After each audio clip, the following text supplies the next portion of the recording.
할렐루야, 할렐루야. 예, 우리 주님이 부활하셨습니다. 아멘이십니까? 이 기쁜 소식을 우리 앞뒤좌우 다시 한번 우리 전하기를 원합니다. 예수님이 부활하셨습니다. 인사하겠습니다. 네. 한 번 더 축복하실 때 부활의 기쁨이 충만하시기를 축복합니다. 인사하겠습니다. 부활의 기쁨이 충만하시기를 축복합니다. 2023년 미국의 한 기독신문에 실린 기사 하나가 세계 각국에 소개되었습니다. 제목은 이렇습니다. 예수 그리스도의 부활, 구대 역사에서 가장 잘 기록된 사건. 이 칼럼을 쓴 스콧 퍼엘이라는 사람은 칼럼에서 이런 말을 했습니다. 세계에는 수천 년 전으로 거슬러 올라가는 많은 종교가 있다. 그러나 그중 오직 기독교만이 부활을 통해서 죽음을 정복함으로써 자신이 누구인지에 대한 반박할 수 없는 증거를 제공한 메시아, 즉 하나님의 아들이라고 공언한 창시자가 있다. 수천 년 역사 가운데 반박할 수 없는 증거를 제시한 사건이 바로 예수님의 부활 사건이라고 그는 말하고 있습니다. 이 칼럼에서는 예수님과 세계 유명한 역사적 인물들을 비교하고 있는데요. 여러분 혹시 알렉산더 대왕을 알고 계십니까? 이 알렉산더 대왕은 예수님보다 350년 전에 태어난 인물입니다. 알렉산더 대왕의 존재에 대해서 의심할 분은 아무도 없을 겁니다. 그렇다면 우리는 어떻게 알렉산더 대왕을 잘 알고 있습니까? 그 이유는 알렉산더 대왕이 죽은 지 400년 후에 아리안과 플루타르코스라는 사람이 쓴 생애 전기에 근거해서 우리는 알렉산더라는 인물을 알게 되었고 그의 위대함을 우리는 알게 되었습니다. 예수님과 같은 시대를 살았던 로마의 유명한 시인 베르길리우스와 호리티우스라는 사람도 그들이 죽고 난 400년 뒤에야 그들의 인물과 존재와 그들이 행한 것들이 기록되어져서 세상에 알려졌습니다. 이것은 무엇을 의미합니까? 우리가 잘 알고 있는 그 유명한 그 역사적 존재, 그 역사적 인물은 그들이 죽은 후 400년, 500년 후에 기록된 글들을 통해서 우리는 알고 있다라는 것입니다. 그렇다면 여러분, 예수님의 사건은 언제 기록되었을까요? 너무 신기하게도 우리 예수님의 사건, 놀라운 공생의 사건뿐만 아니라 이 부활의 놀라운 그 기적의 사건은 당대에 기록하고 있습니다. 예수님과 함께했던 마태와 요한이 이 놀라운 사건을 기록했고 또 마가와 누가도 사도들에게 듣고 이 사실을 기록했습니다.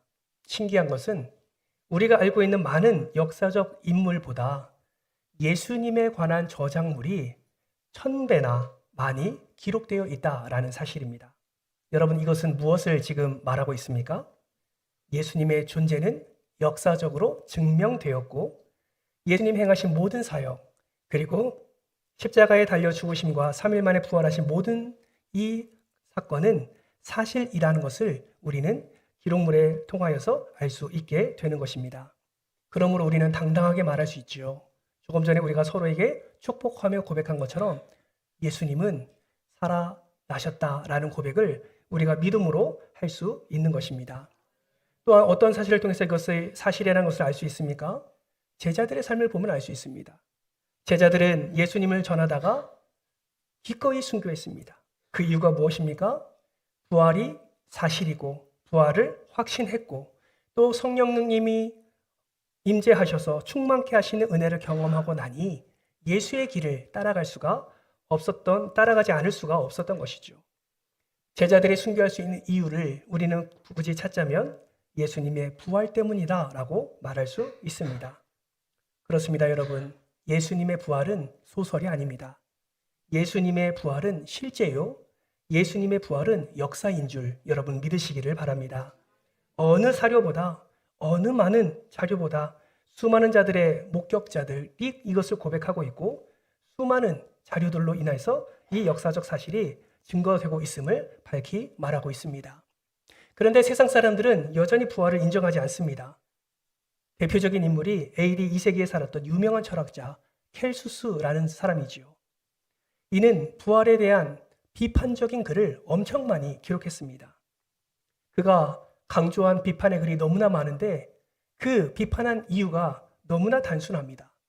많은 이유들이 있었지만 그가 말하는 부활이 거짓인 증거는 부활의 첫 증인이 여자들 때문이라고 말하고 있습니다.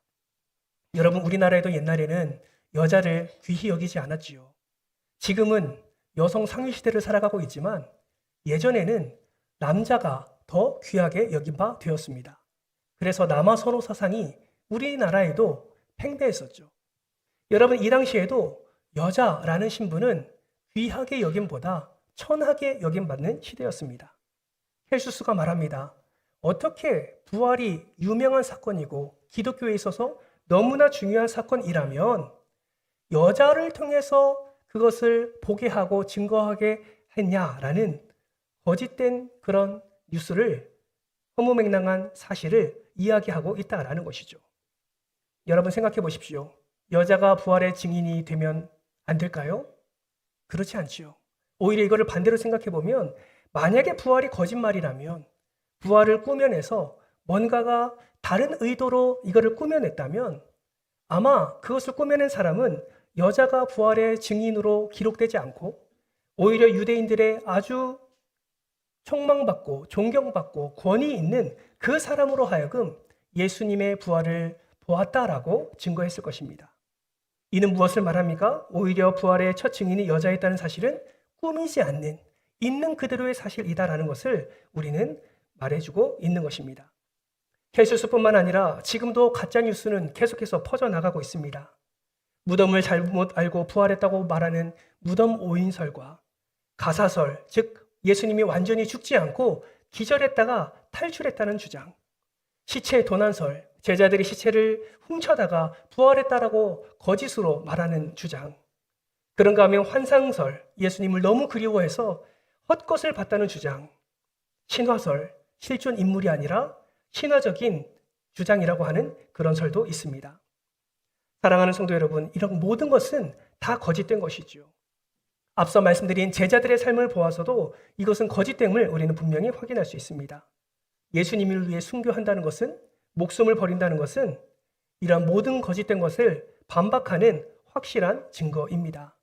만약에 부활이 거짓이라면, 예수님의 부활이 없었다면 지금까지 2000년 동안 교회가 예수를 바라보며 예수를 찬송하며 예수를 온전히 의지하며 따라가는데, 만약에 부활이 진짜 사실이 아니라면 이미 벌써 이 기독교는 무너지고 말았을 것입니다. 여러분, 부활은 분명한 역사적 사실입니다.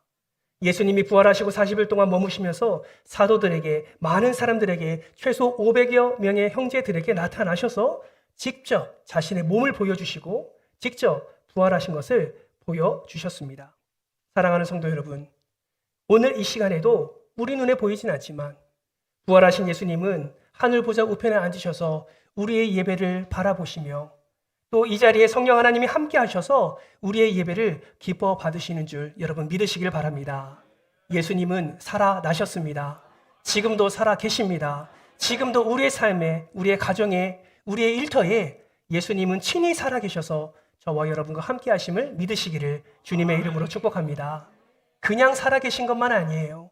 살아 계셔서 저와 여러분에게 필요한 은혜를 지금도 때를 따라 돕는 은혜로 우리에게 부어주시는 줄 믿습니다. 그렇다면 부활하신 예수님이 우리의 삶 속에 허락해 주시는 그 은혜들은 무엇이 있을까요? 오늘 본문 말씀을 근거로 3가지만 함께 살펴보려고 합니다. 진정 바라고 소망하기는 오늘 예배를 통해서 우리에게 허락해 주신 말씀이 나의 레마의 말씀으로 받으시고 매일의 삶 속에서 부활의 주님이 허락해 주시는 이 은혜를 충만히 누리시기를 주님의 이름으로 축복합니다. 부활의 주님이 우리에게 주시는 은혜, 첫 번째는 우리에게 찾아오셔서 위로해 주십니다. 팀 켈러 목사님은 부활을 가리켜 이렇게 정의합니다. 우리 화면을 보면서 같이 한번 읽어볼까요? 시작! 예수님의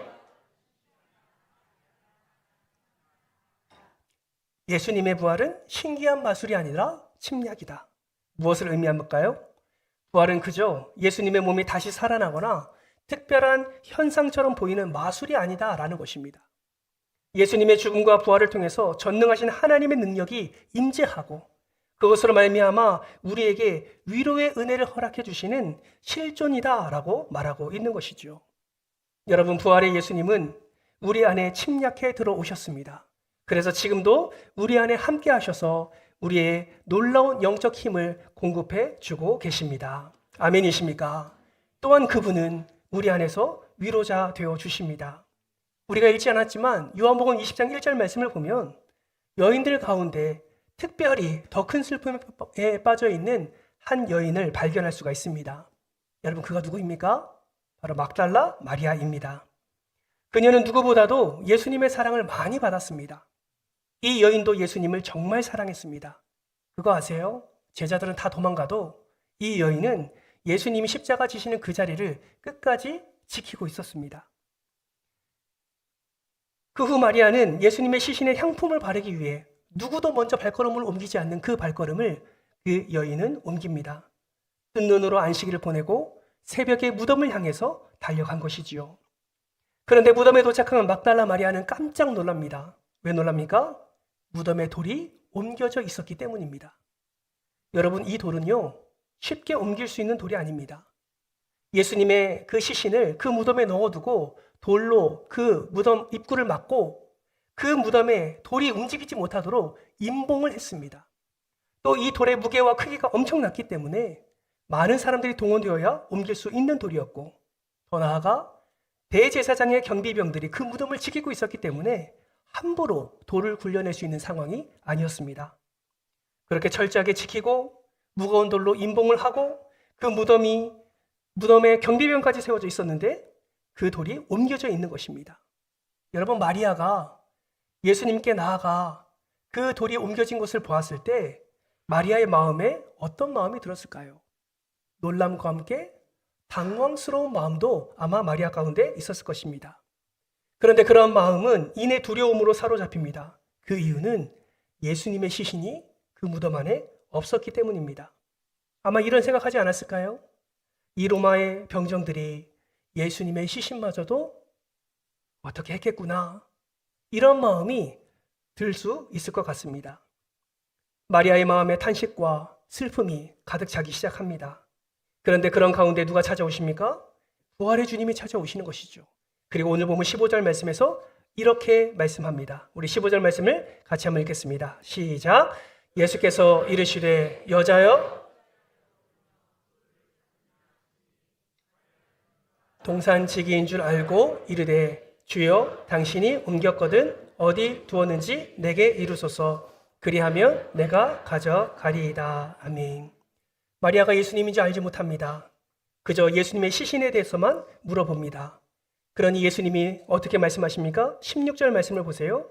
예수께서 마리아야 하시거늘 마리아가 돌이켜 히브리 말로 라보니 하니 이는 선생님이라는 말이라. 여러분, 15절에서 예수님이 마리아를 어떻게 부르셨습니까? 여자여 라고 불렀습니다.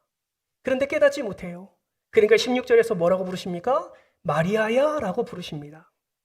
여러분, 마리아라 라는 말에 마리아의 귀에, 마리아의 마음에 자신의 이름을 부르는 그 사람이 들어옵니다. 그래서 뭐라고 대답합니까? 라보니라고 대답합니다. 여러분, 라보니라는 표현은요, 여기에서만 표현되는 유일한 단어입니다. 여러분, 랍비라는 말을 들어보셨죠? 랍비는 뜻이 무엇입니까? 선생님이란 뜻이죠. 라보니라는 말은 1인칭 소유격 어미가 붙어서 나의 선생님이라는 의미가 됩니다. 즉, 마리아는 예수님이 마리아야 라는 그 음성을 듣고 자신 안에 있는 그 예수 그리스도의 사랑의 마음을 담아 예수님을 향하여서 나의 선생님이라고 고백을 한 것입니다. 이것은 무엇을 의미합니까? 그제서야 마리아가 예수님이신 줄 알고 예수를 바라보았다라는 것입니다. 마리아는 부활의 주님의 음성을 듣는 순간 마치 다윗이 시편 30편 11절에서 고백한 것처럼 슬픔이 기쁨으로 바뀌는 변화를 경험하게 됩니다. 사랑하는 성도 여러분, 이러한 변화는 저와 여러분 삶 속에서도 반드시 일어나게 될 줄 믿습니다. 우리는 예측할 수 없는 미래로 인해 늘 답답한 마음을 가지고 살아가고 있지요. 그때 부활의 주님이 마리아를 부르시듯 저와 여러분의 이름을 부르시며 우리를 찾아오실 때 우리는 세상에 줄 수도 알 수도 없는 위로를 경험하게 될 뿐만 아니라 우리 안에 가득했던 슬픔이 부활의 주님으로 말미암아 기쁨으로 변화되는 놀라운 은혜를 경험하게 될 줄 믿습니다. 진정 축복하기는 여러분의 삶 속에서 여러분의 이름을 부르시는 그 부활의 주님의 음성을 들으시기를 주님의 이름으로 축복합니다. 그런데 여러분, 부활의 주님께서 찾아오셔서 위로해 주시고 난 후에 이들이 어떤 일을 행했는지 여러분 아십니까? 마리아에게만 이 부활의 증거가 된 것이 아니라 수많은 사람들에게 부활의 주님이 나타나셨는데 그 이후에 일어난 것은 무엇이냐면 바로 예배였다라는 것입니다. 그 당시 마리아뿐만 아니라 많은 사람이 두 눈으로 직접 부활의 주님을 경험했기 때문에 그 부활한 날을 기념으로 하여 이들은 모여서 함께 주를 찬양하게 되었고 함께 예배하게 되었다라는 것이죠. 그 모여서 찬양하며 예배할 때에 세상이 줄 수도 알 수도 없는 그 특별한 기쁨을 이들이 누리게 된 것입니다. 여러분, 그날이 언제입니까? 그날이 바로 주일입니다.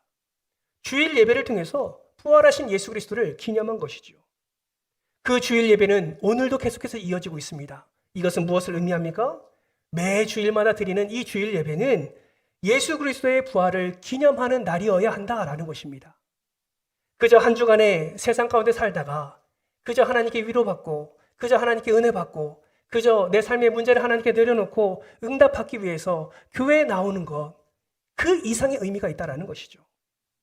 오늘뿐만 아니라 다음 주도 그 다음 주도 우리가 함께 모여서 주일 예배를 드리는 것은 나를 위해서 십자가에 죽으시고 부활하신 그 예수 그리스도를 기념하기 위함임을 여러분 꼭 기억하시기를 주님의 이름으로 축복합니다.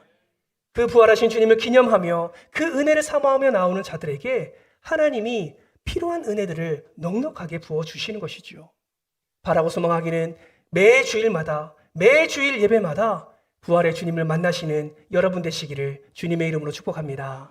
그런 의미에서 우리 옆에 분의 손을 꼭 잡고 이렇게 한번 축복해 봅시다. 아무리 바빠도, 더 크게 아무리 바빠도 주일에는 은혜의 보좌 앞에 꼭 나옵시다.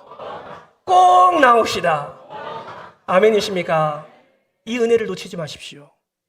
이 부활의 주님의 음성을 듣는 이 기회를 여러분 놓치지 마십시오. 나와야 우리는 위로받을 수 있습니다. 나와야 우리는 새롭게 변화될 수 있습니다. 주님 앞에 나와야 우리 안에 있는 슬픔이 기쁨으로 변하게 될 줄 믿습니다. 매일의 삶 속에서 이 은혜를 누리시기를 주님의 이름으로 축복합니다. 부활의 주님이 우리에게 주시는 은혜 두 번째는 모든 절망을 뚫어주십니다. 여러분, 부활의 주님이 여인들에게만 나타난 것이 아니라 제자들에게도 나타났어요. 여러분 아시죠? 제자들은 예수를 버리고 도망갔던 자들이었습니다. 비겁하게 예수님의 부활이 일어났을 그 당시만 해도 이들은 비겁하게 숨어 있었습니다. 왜 숨어 있었습니까? 예수님이 처형당하고 그 다음 처형 대상이 바로 자신들이 될 것이라고 이들은 생각했기 때문입니다. 이들의 마음에 두려움이 가득 찹니다. 이들의 마음이 절망으로 가득 찹니다. 그래서 그랬는지 이들은 모여서 모든 문을 다 닫습니다. 여러분, 요한복음 20장 19절 말씀을 화면을 보면서 같이 한번 읽어볼까요? 함께 읽겠습니다. 시작!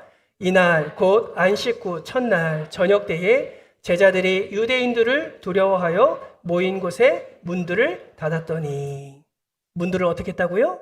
닫았더니 얼마나 겁이 났는지 이들은 유대인들을 두려워해서 한 집에 모여서 문들을 닫았다고 성경은 기록하고 있습니다. 문이 아니에요. 복수입니다. 문들입니다. 무엇을 의미합니까? 문이라는 문은 다 걸어 잠궜다라는 것이죠. 새번역번역은 이렇게 말씀합니다. 이 말씀도 같이 한번 읽어볼까요? 시작! 그날 곧 주간의 저녁에 제자들은 유대 사람들이 무서워서 문을 모두 닫아 걸고 있었다. 여러분, 문을 닫았다라는 것은 무엇을 의미합니까? 제자들의 마음 상태를 지금 의미하는 것이죠. 그들이 갖고 있는 두려움을 의미합니다. 그들이 갖고 있는 무서움을 의미합니다. 그들 안에 가득 찬 절망을 의미하고 있는 것입니다. 그런데 여러분, 놀랍게도 부활의 주님이 어떻게 하셨습니까? 19절 하반절의 말씀을 보니까 이렇게 말씀합니다. 예수께서 오사 가운데 서서 이르시되 다 같이 너희에게 평강이 있을지어다. 아멘. 제자들은 문들을 다 닫았습니다. 2중 3중으로 다 문을 걸어 잠궜습니다. 그런데 예수님이 어떻게 하셨습니까? 그 문들을 통과해서 제자들 앞에 나타나셔서 말씀하시는 거예요. 너희에게 평강이 있을지어다. 여러분, 이 사건을 통해서 우리는 무엇을 알 수 있습니까? 예수님은 모든 것을 뚫어내시는 주님이시라는 것을 우리는 알 수 있습니다. 아무리 닫혀 있어도, 아무리 꽁꽁 싸매어도 우리 주님은 모든 절망과 모든 두려움을 뚫어내실 수 있는 분이십니다. 아멘이십니까? 문들뿐만이 아니지요. 우리의 닫힌 마음도 주님은 뚫어내십니다. 부활을 경험한 성도는 여러분 문을 닫지 않습니다. 부활을 경험한 성도는 절망 속에 머물러 있지 않습니다. 상한 마음이든지 꽉 막힌 마음이든지 죄로 어두운 마음이든지 절망과 좌절의 마음이든지 부활의 주님이 오시면 그 모든 마음은 뚫어지게 되는 것입니다. 사랑하는 성도 여러분, 여러분은 무엇으로 막혀 있습니까? 여러분도 제자들처럼 혹시 세상의 두려움과 세상의 염려와 세상의 걱정으로 모든 문들을 걸어 잠그고 그 두려움 가운데 살고 계시지는 않습니까? 여러분, 우리 주님은 지금도 살아 계셔서 모든 두려움과 절망을 뚫어내시고 오히려 뚫어내신 그곳에 하나님의 평강을 허락해 주시는 분이 예수님이신 줄 믿으시기를 주님의 이름으로 축복합니다. 여러분, 부활의 주님은 돌만 굴려놓고 위로만 하시고 절망만 뚫어주시는 분이 아니십니다. 우리에게 세 번째 은혜를 허락해 주세요. 그 은혜가 무엇일까요? 바로 살아갈 수 있는 힘을 우리에게 허락해 주십니다. 루케이도 목사님은 부활의 주와 함께 살라라는 책에서 제2차 세계대전에 참전했던 쇼이치 요코이라는 일본 병사의 이야기를 기록했습니다. 그는 일본의 폐색이 짙어갈 때 괌에 주둔하고 있었습니다. 고국인 일본이 패배할 것이라는 생각에 그는 몹시 두려워했습니다. 그는 이렇게 생각합니다. 일본이 미국에 패하게 되면 결국 미군에게 붙잡히게 되어서 평생을 포로로 살게 될 것이다. 이러한 생각이 사로잡히자 그는 불안했습니다. 그래서 그가 한 가지를 결심하고 한 가지를 행동합니다.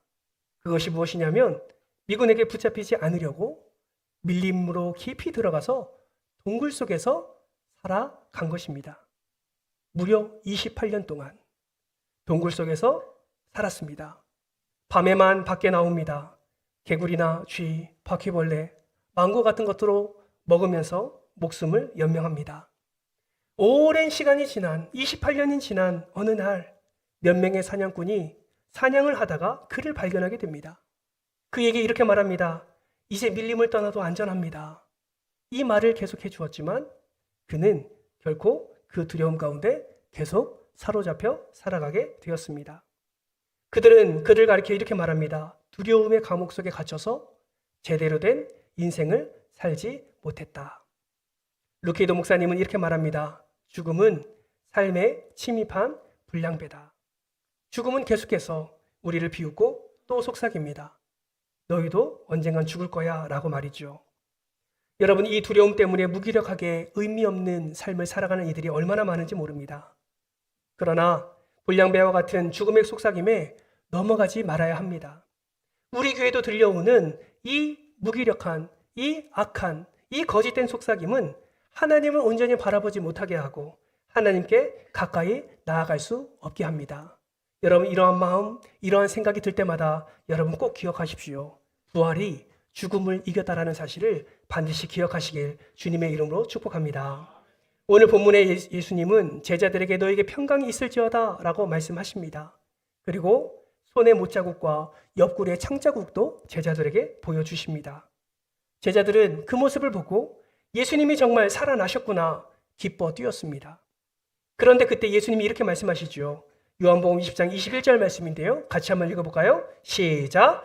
예수께서 또 이르시되 너희에게 평강이 있을지어다. 아버지께서 나를 보내신 것 같이 나도 너희를 보내노라. 아멘. 놀랍게도 예수님은 또다시 평강을 말씀하십니다. 그리고 나서 무엇을 말씀합니까? 아버지께서 나를 보내신 것 같이 나도 너희를 보내노라. 여러분, 지금 제자들의 상황이 어떤 상황입니까? 나가지 않으려고 문잠근 상황 아닙니까?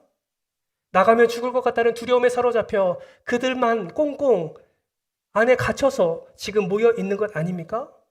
나가기 싫어서 두려움 가운데 있는 그 자들에게 예수님이 말씀하십니다. 평강을 너에게 주노라. 평강이 너에게 있을지어다. 아버지께서 나를 보내신 것 같이 나도 너희를 보내노라. 여러분, 부활의 주님이 주시는 평강은 마음의 안정을 말하는 것이 아닙니다. 주님이 주시는 평강은 절망의 세상 한복판에 살아갈 수 있는, 승리할 수 있는 용기를 의미하는 것입니다. 다시 말하면 부활의 주님은 살아갈 용기를 주신다라는 것이죠.